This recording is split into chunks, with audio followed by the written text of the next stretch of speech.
আমাকে সাংগঠনিক কাজে অফিসে আসতে হবে, একটু রাস্তা বন্ধ করা যাবে না। আর যদি একটু রাস্তা বন্ধ হয় তাহলে আমার পক্ষে অফিসে আসতে সম্ভব না।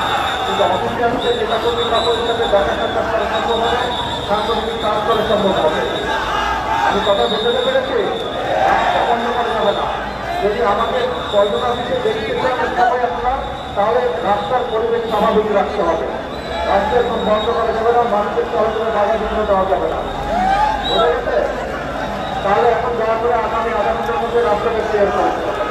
রাস্তাটা ক্লিয়ার করে আজকে আমি কাজটা চলে দেবো, আবার আসবো এবং সামাজিকভাবে সব কিছু যাতে হয় সেই কাজটা করতে হবে আমাদের। ঠিক আছে?